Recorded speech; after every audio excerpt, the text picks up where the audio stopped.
présente Osamu, personnage principal de l'histoire de Retour à Tomioka. Alors ici on se retrouve avec un album qui s'insère dans les faits historiques et les événements qui sont passés à Fukushima. Et Retour à Tomioka, c'est vraiment ça, c'est une belle preuve de sagesse, un beau retour sur ces événements vraiment tragiques, mais avec ce côté doux et nostalgique et toutes les valeurs de la culture japonaise.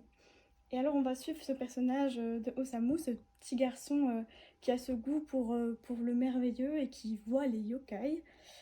Et malheureusement il a déjà vécu quelques événements assez traumatiques, assez perturbants, puisqu'il vit désormais seul avec sa grand-mère.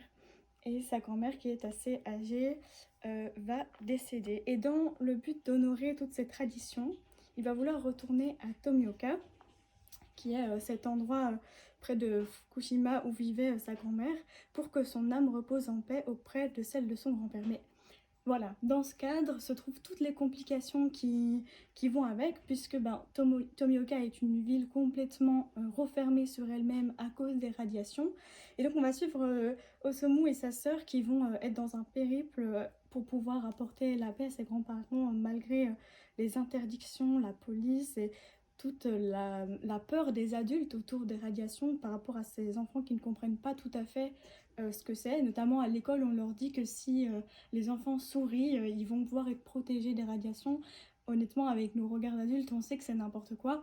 Mais en tant qu'enfant, on peut comprendre qu'on se raccroche à ce qu'on peut pour essayer de comprendre cette catastrophe dramatique. Et alors, durant tout ce périple, Osamu va voir tous ces yokai, mais personne ne le prend vraiment au sérieux, et à part sa grand-mère qui avait un petit peu cette passion avec lui du goût du merveilleux, il est un peu dans son monde, il est un peu seul.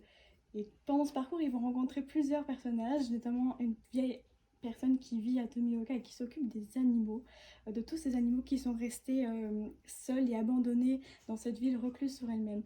Bref, ça amène vraiment un paysage complètement désolé, apocalyptique même, et pourtant c'est vraiment une histoire pleine de tendresse. Je conseille à tous les âges, à tout le monde.